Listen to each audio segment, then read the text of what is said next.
What's going on, everybody? It's your boy C-Zar, and we are talking about Cookie DAO today. Hit that like button, subscribe if you want to see more content like this, and let's get into it, my friends. It is the 27th day of October, and here we are, down about 10% today at 9.3 cents. We're down 10%, but I feel like we're up still, right? Like just compared to the past few days, we've actually moved up, which is nice to see. Still expecting more growth to happen for Cookie DAO. Absolutely, we are, but down here at 9.3 cents, not financial advice, not a financial advisor. I think it's a real steal here at these prices. We're going to go over the short-term stuff, looking at the long-term stuff, and where we're going to go from here. So if that sounds good to you, again, hit the like button, subscribe, and let's get into it.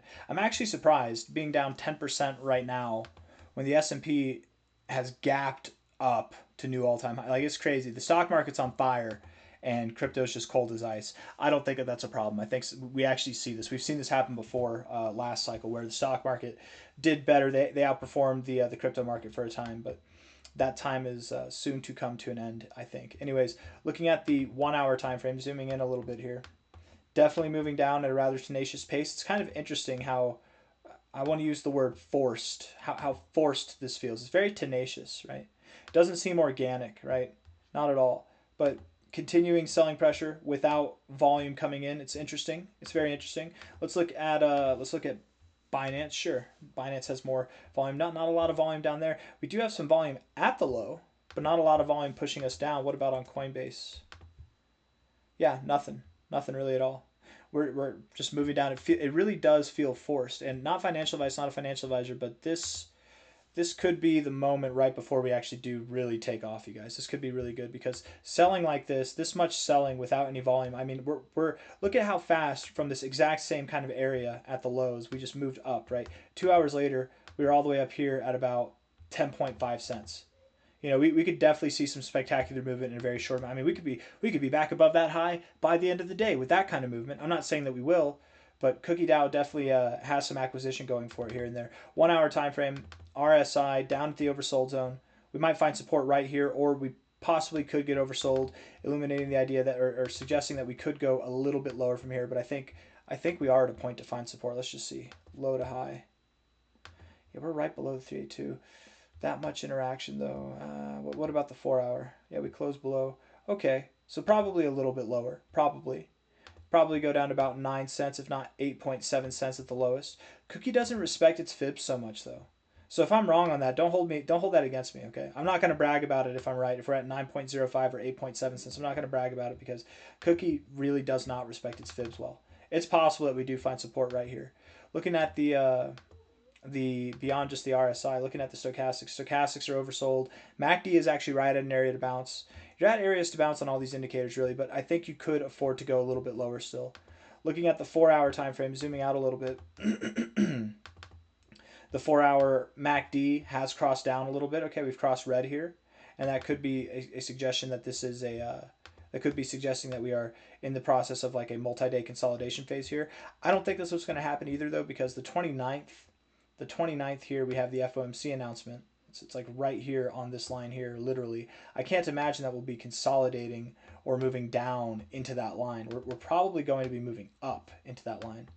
So my thoughts are, you know, here at 9.3 cents, we're probably going to be above 10 cents or 11 cents even in the next couple of days. That's my thought.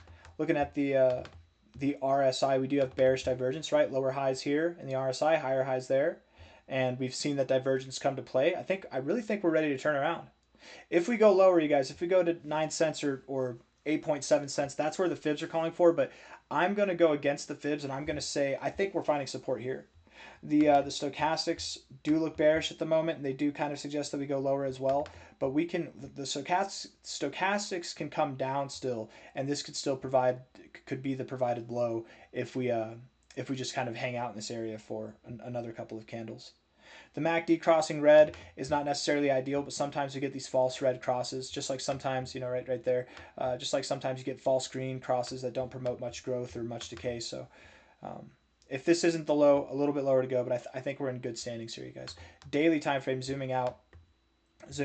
Now things are going to get a little bit exciting, right? Looking at the RSI, we are at a point to reject. Okay, we've rejected here before, right? Now what we're looking for is, instead of coming all the way back down to the oversold zone like these prior two times, we're looking to find support either at the 50 or at the 40 and then come back up.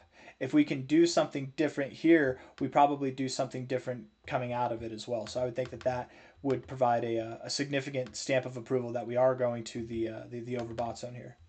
Looking at the stochastics, rejecting the overbought zone. Oh, come on. Rejecting the overbought zone here. Not necessarily a positive thing, but you can find support at the 50, and that's fine. We did that here, and that was productive. The MACD is crossed green, which is nice. We do have lower lows in the histogram, lower lows in the in the oscillators, lower lows in the price. But we do have higher lows in the histogram here with lower lows in the price. That is bullish divergence, and that's probably where this move came from. I would expect this move continues.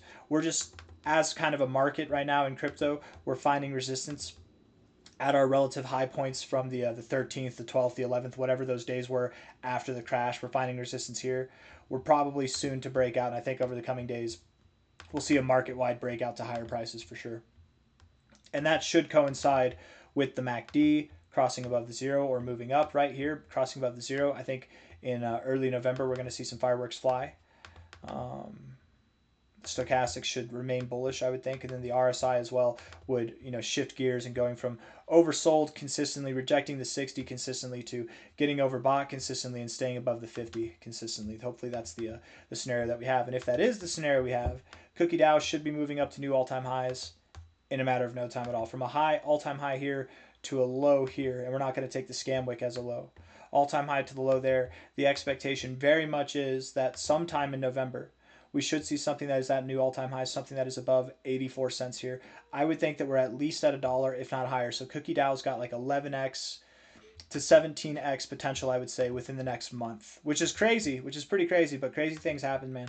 Overall, I think this move is going to take us from here, from the current price. Overall, it's going to take us to about $3.90, which, by the end of the year, I should say, which is about a 41x from here.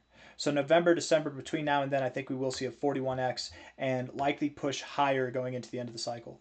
$10 is a 100x, and then $20 is about a 200x from here. I am personally expecting that Cookie Dow sees a $20 price or more by the end of this cycle. That is my expectation. 20 to 46 has been long anticipated as the cycle ending high, but we'll see. It really depends on where we are by the end of the year. If we're not at $4 by the end of the year, we're only at $1.60. Maybe we could still see a $20 price, but less likely to see a $46 price, right? If we're at $3.90, we're likely going to see $20, if not $46, something in that range. If we're higher than that, then higher. If we're lower than that, then lower. But that's effectively what it is. Overall, very bullish on Cookie Dow. Expecting some big things over the coming weeks and months, but over the coming days, but over the coming like hours, by the time you guys watch this video, if we were a little bit lower, that's okay. I really do believe, though, just closing thoughts, I really do believe that this move is basically complete, right? If we go a little bit lower, it's going to be just a little bit. It's not going to be anything significant. And then we'll recover, and then we'll move up higher. I really do think that, as nice as it's been, this move that we've had from the 23rd up until yesterday, this move up that we had from 7.7 cents all the way up to 10.5 cents, that was nice. I think that the pace is going to pick up a lot more once we break out of this zone. Once we break out here, I think the pace is going to pick up a lot more, but we'll see. I got nothing else for you guys. I hope you enjoyed the video, and if you did, hit the like button, subscribe. Thank you all. Take care. Bye-bye.